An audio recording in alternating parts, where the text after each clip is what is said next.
Hey everyone, welcome back to the Daily Prime. We're going to cover the topic, what should I do if I've failed a corticosteroid injection for my plantar fasciitis? Woo, big topic here. Now I will have to say, a lot of people get an injection almost right away with plantar fasciitis. I feel like anecdotally speaking, more people will go to get an injection for their plantar fasciitis like pain, probably prior to any other joint. And a large part of that is, of course, it freaking hurts. It's usually worse first thing in the morning. You can barely even put weight onto it. And last time I checked, we really can't hover walking around the ground. That would be a pretty funny visual. So it's constantly reminding you of how bad it hurts every step of the way. At least with the shoulder, it's like, oh yeah, when I reach for that cup or when I drive, it bothers me. But other than that, I'm okay. Plantar fasciitis is nagging, searing, sharp pain at times, and it really catches people's attention. So we go to our podiatrist, we get our injection. It might help for a few days. This is a 50-50.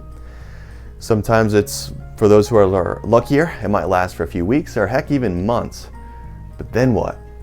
And probably particularly for the people I'm talking about, you've tried the injection and maybe it'll last for a few days to a week, and then it's back with a vengeance. So plantar fasciitis, it is a complex area, and I think really the whole chain is usually involved. And so I'm working with someone that's got plantar fasciitis. I want to know the history of any ankle sprains, their activity level in the past. If they've had any knee pain, I want to see how their alignment looks like in their knee as well as their hip.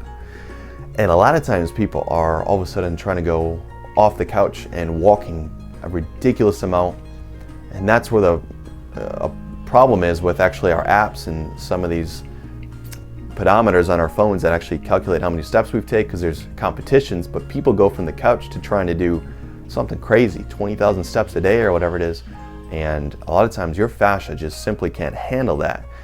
So in terms of external loading, or how many feet you're walking per day, or steps you're taking a day, or miles you're walking a day, did they go from 0 to 100 miles per hour? I think you've got to ask yourself that.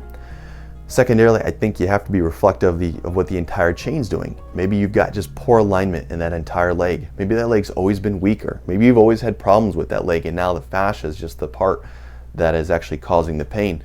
A podiatrist, no, they won't look at the entire leg. They'll probably just look at the foot.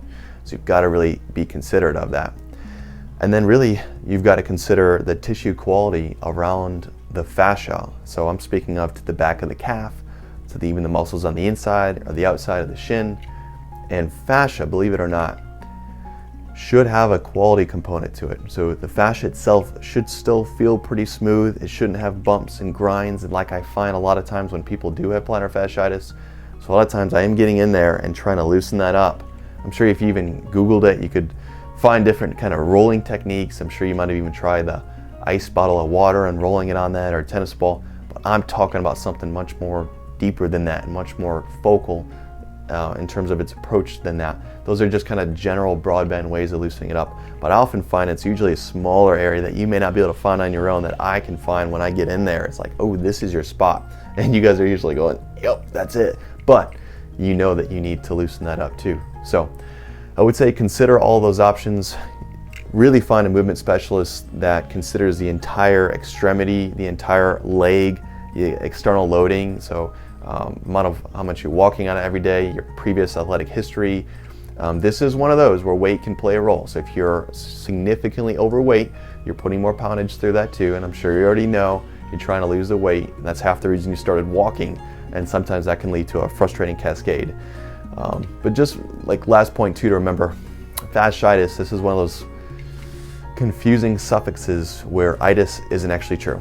It's more of appropriately called a fasciosis, where it's a thickening of the scar tissue down there, rather than an itis, which is why it's really not a good thing to have corticosteroid injection in there, because there's really no inflammation if you look at it at the micro level and underneath a scope.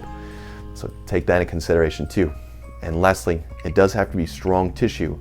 A lot of times people are stretch, but this tissue actually has to be strong. So you got to learn how to decrease the sensitivity in that fasciosis and improve the strength and flexibility in there, but the strength is often missed. So for those of you that have had a plantar fasciitis injection and failed, take a step back, think more holistically from a mechanical perspective, and really just make sure you're under the right guidance of someone. If you're currently in the Valentine or Charlotte area and you're dealing with this yourself and you feel like you're kind of tired of struggling with this, feel free to just leave us a message below, and we'll see if we can get you on the right path and provide you the information that you need. Thank you guys again so much for tuning in. Have a great rest of your day.